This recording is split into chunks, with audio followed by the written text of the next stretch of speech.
코로나19로 인한 사회적 거리두기에도 카페 창업은 활발했던 것으로 나타났습니다. 반면에 항공업 또 여행업계는 여전히 적자를 기록하는 등 업종에 따라서 희비가 엇갈렸습니다. 관련 내용 살펴보겠습니다. 자, 그리고 삼성전자 주식을 가지고 있는 소액 주주가 400만 명에 육박하고 있습니다. 반면에 해외 주식 투자 열풍을 상징하는 기업이죠.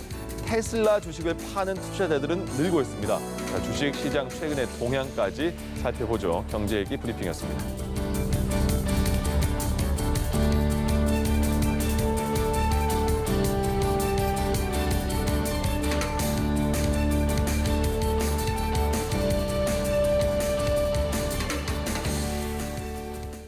네, 김대호의 경제읽기 시작합니다. 김대호 경제학 박사와 함께하겠습니다. 어서 오십시오. 반갑습니다. 예. 100대 생활업종 통계 이렇게 나왔어요. 그러니까 생활에 밀접한 업종이 무엇인가 100개를 추렸는데 코로나 상황 때문에 뭐 대면 업종은 줄어들 거다 싶은데 카페는 되게 많이 늘었나 봐요. 예, 우리 국세청이 예. 세금을 받는 곳이지 않습니까? 우리가 사업을 하려면 반드시 국세청에 사업자 등록 신청을 해야만 영업을 할 수가 있거든요. 네. 하지 않으면 불법이기도 하고 또 거래를 못합니다. 그래서 국세청 통계가 가장 최신의 것이고 정확하다고 볼 수가 있는데요. 예. 국세청이 1년간 우리 생활 밀착형 업종들 100개를 꼽아서 어느 업종이 늘어나고 어느 업종이 줄어들었느냐 사업자 신고 기준으로 이렇게 쭉 조사를 해봤더니 예. 지금 말씀하신 대로 카페가 생각보다도 상당히 많이 늘어났다. 네. 코로나19 때문에 카페가 상당히 줄어들 것으로 우려한 분들도 있었는데 그러게요. 예, 결과는 그렇지가 않다는 거죠. 자, 지금 그래픽에 나오는 그 그림을 한번 보시면요. 예. 통신 판매업이 아주 폭발적으로 늘어났죠. 이것은 우리 충분히 예상해 볼 수 있는 것대로 비대면 상황에서 비대면으로 온라인으로 물건을 사고 파는 예. 뭐 그런 어떤 큰 대형 플랫폼도 있지만 개인적으로도 그런 개인 통신 판매 사업을 하는 사람들이 엄청나게 많이 늘어났다고 볼 수가 있고요. 네. 무려 30% 중반 이상으로 증가했어요. 그다음 두 번째가 커피입니다. 예. 커피가 늘어난 것에 대해서는 여러 가지 분석이 있는데요. 코로나19 때문에 직장에서 떨려난 사람들이 결국 여러 가지 자영업종에서 선택을 하다가 그래도 커피가 가장 좀 그 몸이 가볍다, 좀 만만하다 생각해서 커피 쪽으로 뛰어들었다는 그런 분석이 하나 있고요. 예. 또 하나는 커피집은 그래도 코로나19의 이 경제 봉쇄가 될 때 그 커피를 들고 나올 수가 있지 않습니까? 테이크아웃은 됐죠. 예, 그다음에 이제 영업 시간이면 또 음식점보다 좀 나았다. 뭐 이런 그다음에 또 하나 우리 사회에 예. 지금 학교도 문이 닫혀 있고 대학 같은 곳, 그다음에 직장도 퇴근하자마자 바로 나가야 되거나 재택근무하는 경우가 많으니까 네. 그런 경우에 혼자서 생각을 하거나 한둘이 만나서 얘기하는 데는 그대로 커피집이 좀 수요가 있었던 것이 아닌가 예. 이런 생각이 들고요. 이것이 똑같은 그 이유로서 공부방이라든지 또 교습소 초중고 학생들이 공부방에도 많이 갔던 것으로 예. 이렇게 보이고 기술학원 이런 데도 늘어났습니다. 그런데 반면에 노래방이라든지 네. 그다음에 간이주점 또 호프집 이거는 아주 직격탄을 맞았습니다. 예. 그래서 술을 먹는다거나 노래를 부를 수 있는 곳 이런 곳은 영업소가 아주 급격하게 줄어드는 그런 모습입니다. 아, 역시 코로나 때문에 비대면 막 제한을 한 업종들은 줄어들었고 근데 그렇습니다. 또 예. 그 코로나 때문에 결혼식도 많이 못했고 여행도 많이 못 갔잖아요. 그런 업종들도 심각할 것 같은데요. 맞습니다. 예식장 지금 폐업이 속출하고 있고요. 예. 신규 예식장 등록 숫자보다도 폐업하는 데가 더 많습니다. 사람들이 기본적으로 많이 모일 수가 없지 않습니까? 그렇죠. 그래서 개인적으로 조그마한 조촐하게 하는 결혼이 지금 많아졌고요. 예. 특히 좀 심각한 것은 여행사인데요. 요즘 여행사들은 해외여행의 주로 손님을 모집을 하고 또 아웃바운드라 해가지고 연결해서 수익이 많이 나오는데 요즘 해외를 아예 나갈 수가 없는 네. 상황이지 않습니까? 네. 그래서 여행사들은 그야말로 최악의 지금 상황을 맞고 있다. 그래서 코로나19가 우리 자영업자나 이런 주위에서 생계 수단에 있어서도 완전한 변화를 가져왔다 이렇게 네. 볼 수 있겠습니다. 그렇군요. 또 하나가 여행을 못 가는 것 때문에 항공업계도 어려운데 국내항공사 조사해봤더니 1분기에 모두 적자를 기록했는데 유독 한 곳, 대한항공은 흑자래요. 왜 그런 거예요? 결국은 잘 되는 데는 잘 되고 어려운 데는 더 어렵다 하는 빈부익부 현상으로 볼 수 있는데요. 예. 우리나라에 지금 항공사가 이 고가 정규 항공사가 대한항공과 아시아나 두 군데가 있고요. 네. 또 저가 항공사라 해서 LCC가 6군데가 있는데 1분기 실적을 보니까요. 대한항공만 흑자예요. 예. 아시아나도 적자고 LCC 항공사들, 저가 항공사들 대부분 적자입니다. 지금 그래픽에 보시는 대로 네. 그 차이가 아주 극명하게 나타나고 있죠. 그러네요. 왼쪽에 있는 게 대한항공은 작년도 영업이익이 적자였다가 올해 흑자로 그야말로 어닝 스프라이즈를 기록했죠. 예. 아시아나도 작년의 적자보다는 올해 적자가 상당히 많이 줄어서 선방했어요. 그런데 지금 제주항공이라든지 티웨이 이런 그 진에어 같은 이른바 LCC 같은 경우는 오히려 작년 코로나 팬데믹보다도 적자가 더 커지고 있습니다. 예. 자, 이것을 가른 흑자와 적자를 가른 항공사의 운명을 가른 최대의 변수는 네. 비행기 화물이었습니다. 아. 대한항공도 화물 비행기로 흑자를 다시 되찾았거든요. 네. 지금 사람들은 특히 국제선에는 승객이 거의 없어요. 그런데 이것을 이제 긴급하게 화물 비행기로 개조를 했고 또 대한항공은 기본적으로 그 노선이 전 세계 멀리 많이 퍼져 있습니다. 그러니까 화물 수요가 많이 있는 것이죠. 그런데 LCC들은 국내라든지 국내에서 아주 가까운 지역, 일본, 중국 일부 지역 이런 데다 보니까 여기는 화물 수요도 없는 겁니다. 또 LCC라는 회사들은 자기가 보유하고 있는 화물 비행기가 아예 없고요.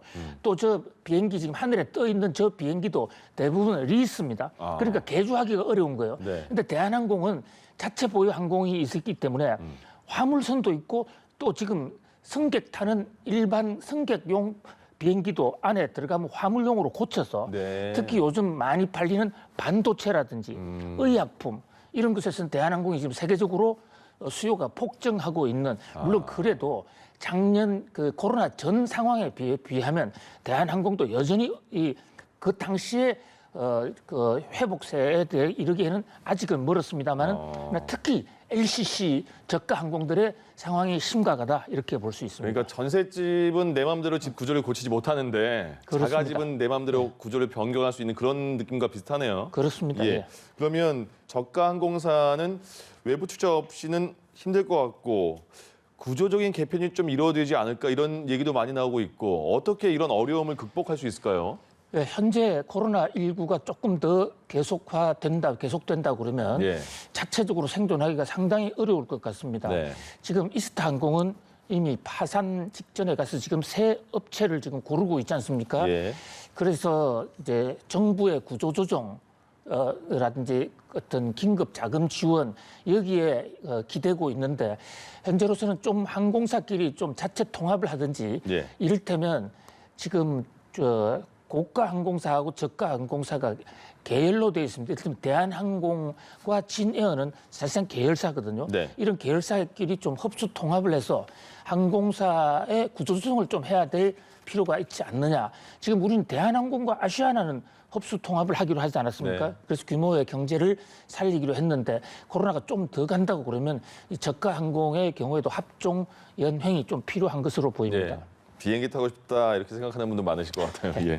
그 삼성전자 주식 보유한 소액 주주가 400만 명에 육박을 한대요. 그러니까 지난해보다는 180%가 넘어선 건데 이 소액 주주들이 삼성전자 주식을 이렇게 많이 산 거는 뭐 어떻게 봐야 돼요? 당연하다고 봐야 됩니까? 뭐 대단한 거죠. 지금 한 회사 주식에 400만 명이 지금 주식을 보유하고 있는 주주로 되어 있다 하는 것은 엄청난 지금 그 주식 보유량이라고 할 수 있고요. 그게 또 증가율, 주식 보유자의 증가율도 빠른 속도로 늘어났는데 코로나 팬데믹 전만 하더라도 한 130만 명 정도 됐던 게 지금은 소액 주주가 400만 명이거든요. 이것은 이제 아마도 지금 저금리 상태에서 많은 자금이 증권 시장으로 가는데 주린이라는 사람들 있죠. 주식 어린이. 초보자들 입장에서는 어느 주식을 사야 할지 잘 모르죠. 그럴 경우에는 우리나라의 1등 회사 주식을 사는 게 기본적으로 안전하다. 근데 중간에 어떤 사람들이 너만 알아. 여기 주식 투자해봐. 이런 사람 되게 많아요. 주위에. 그렇습니다. 그게 이제 그 주식 리딩방도 있고 그런데 주식은 철저하게 자기의 판단으로 해야만 아무리 그 똑똑한 사람이라 하더라도 그 사람의 보는 시야나 관심 분야가 다르기 때문에 개별 종목을 선택을 하지 못하면 예. ETF라든지 펀드로 들어가는 미국이나 선진국 같은 경우는 펀드 투자가 전체 투자자의 100%를 넘어가거든요. 그런 면에서 조금 선택을 할 필요가 있고요. 또 삼성전자는 회사의 실적 대비 지금 주가가 다른 데보다는 조금 낮은 편이죠, 오히려. 그리고 이제 지난번에 한 서너 달 전에 주가가 좀 올라갈 때 그때 너무 많은 사람들이 들어가서 그렇죠. 그때 95층 정도, 그러니까 이제 삼성전자가 이 별명이 3만 전자일 때가 있고요. 주가가 3만 원일 때는 3만 전자라고 사람들이 부르고 10만 원이 되면 10만 전자라고 그러는데 10만 전자 직전까지 갔었어요. 근데 그때 많은 사람들이 더 오를 줄 알고 95만 원, 6만 원, 그걸 이제 속으로 95천, 96천이나 그때 주식을 많이 샀어요. 근데 이게 지금 80천으로 떨어져 있거든요. 최근에는 70천 정도로 떨어져 있단 말이죠. 그래서 뭐 나가지도 못하고 물려 있는 사람도 많은데 결국 장기적으로 보면 주식은 회사의 실적, 그러니까 영업이익, 배당 이런 거하고 연결이 될 테기 때문에 뭐 가치 투자를 한다면 크게 조급할 필요는 없다 이렇게 봅니다. 그렇군요. 그리고 이분에 대한 얘기 요새 굉장히 많이 나와요. 일론 머스크, 테슬라 이렇게 테슬라 작년 10월부터 7개월 연속 순매수 1위를 기록했습니다. 근데 우리 국내 투자자들이 지금 굉장히 외면하고 있나 봐요, 테슬라를? 그렇습니다. 테슬라가 오늘날 저렇게 큰 회사로 또 주가 시가총액이 많이 올라가게 된 데는 우리나라 서학개미들의 공이 상당히 큽니다. 우리나라 사람들이 테슬라 전기차도 많이 사줬지만은 특히 주식시장에서는 지금 10대 투자자, 서학개미들을 합하면 테슬라의 10대 투자자가 한국 서학개미거든요. 그런데 최근에 이제 테슬라 굿바이 하자, 테슬라에서 솔솔 빠져들고 있죠. 빠지는 정도가 아니라 그야말로 그 엑소더스가 일어나고 있습니다. 대탈출. 왜요? 그래서 테슬라 주식을 지금 사지 않겠다. 매도 1인데요. 왜냐하면 테슬라는 기본적으로 내재 가치가 거의 없는 회사예요. 계속 적자를 보은 회사인데 왜 투자했느냐. 미래 가능성, 또 이 일론 머스크의 혁신성 하나를 믿었는데 최근에 일론 머스크가 보여주는 행동은 혁신인지 어떤 그 좀 허황된 사기인지 알 길이 없는 계속 그 입방정에다가 또 스스로 자기가 얘기했던 걸 스스로 부인하고 주가 시세를 조작하는 듯한 그런 인상을 많이 줬거든요. 특히 1분기 실적이 나왔는데요. 3천억 달러가 흑자였습니다. 그래서 이 테슬라가 흑자난 지가 불과 1년밖에 안 돼요. 30년 역사에 계속 적자를 보다가 이제 흑자나서 그 내막을 들어봤더만 흑자가 약 3,800억 정도 나는데 그중에 1,000억은 비트코인 팔아서 얻은 흑자. 그래요? 차를 파는 게 아니에요. 비트코인 가격 조작을 해가 팔아. 그다음에 나머지 약 한 2,800억 정도는 탄소 배출권이라는 걸 팔았는데요. 탄소 배출권이라는 것은 이 전기차처럼 친환경차를 만들면 거기에 대해서 일정 부분 줍니다. 탄소 배출 억제하기 위해서. 그런데 저것을 다른 경유차 만들어내는 가솔린차 만드는 업체에 3천억치를 팔고 이익을 남긴 거예요. 그러니까 지난 1분기를 보면 테슬라는 단기 그 영업이익은 마이너스인데 저런 영업 외에 전혀 엉뚱한 탄소 배출권을 판다든지 또 비트코인 팔아가지고 얻은 수익인데 지금 탄소 배출권은 그렇게 잔액이 많이 없어요. 그렇다 보니까 이제 실적으로도 상당히 어렵지 않겠느냐 이런 것들이 이제 겹치면서 최근에 테슬라 안 사는 정도가 아니라 테슬라 파는 서학개미들 숫자가 급등해서 지금 순매도 1위에 올랐습니다. 그렇군요. 그럼 이렇게 테슬라를 파는 우리의 서학개미들이 팔았으면 다른 거를 또 살 수가 있잖아요. 그때는 어떤 종목으로 좀 이동할 것 같은지, 그리고 만약에 해외 주식으로 다시 간다면 해외 주식을 살 때 또 어떤 점을 조심해야 돼요? 예탁결제원이라는 기관이 있는데요. 우리나라에서 미국의 주식이나 중국, 일본의 해외 주식을 사게 되면 우리가 직접 사는 것이 아니고 예탁결제원을 통해서 이제 대리 구매를 하는 방식입니다. 소유권은 자기한테 있지만 예탁결제원이라는 정부 공공기관의 주식을 홀딩하고 있거든요. 근데 최근에 이제 형태를 놓고 보면 그동안에는 테슬라라든지 현재 가치는 없지만 미래 성장만 놓고 보는 이런 쪽이었는데 최근에는 이 아마존이 1등으로 올랐었어요. 아마존은 IT 기업이기도 하지만 요 비대면 상황에서 매출이 많이 늘어났지 않습니까? 이제 그 밖에 이제 2등은 보잉사. 자, 보잉사는 비행기 제조회사예요. 앞으로는 이제 그동안에 좀 침체했던 비행기 여행이 좀 늘어날 수 있겠지 하는 기대. 미국은 좀 지금 국내선 여행은 상당히 늘어나고 있거든요. 예. 거기다가 또 하나 주목할 만이 디즈니입니다. 네. 디즈니는 올랜도 이런데 어린이들 놀이공원이지 않습니까? 디즈니랜드 그 디즈니. 그렇습니다. 예. 예. 그런데 완전히 폐쇄돼 있다가 최근에 코로나 백신 접종이 되면서 다시 문이 열렸거든요. 네. 또 디즈니는 디즈니 플러스라고 그래서 이 OTT 그 영상을 돌려주고 하는 그런 어떤 영상 서비스도 하는 그런 첨단 기구이기도 해요. 그런 면에서 이 업종에서 어떤 패턴 변화가 빠르게 일어나거든요. 예. 그래서 국내 주식이나 해외 주식이나 투자를 할 때 중요한 것은 기존 고정관념을 빨리 버려야 됩니다. 지금 잘 되는 업종보다는 네. 앞으로 서너 달 이후에 또는 6개월 후에 잘 되는 업종을 찾아라. 예. 그다음에 특히 해외로 갔을 경우에는 환율 변수를 굉장히 중요하게 생각해야 됩니다. 예. 해외 주식을 할 때는 우리가 원화를 달러로 바꿔서 투자를 하는 건데 많은 경우에 주식 투자 수익률이나 손실률보다도 환율 수익률 감소율이 더 큰 수가 많거든요. 예. 그래서 환율에 대한 상당한 예측 능력이 좀 필요한 것으로 보입니다. 고정관념을 깨고 미래를 보고 환율까지 생각을 하라. 김대호의 경제 읽기, 김대호 경제학 박사와 함께했습니다. 고맙습니다. 감사합니다.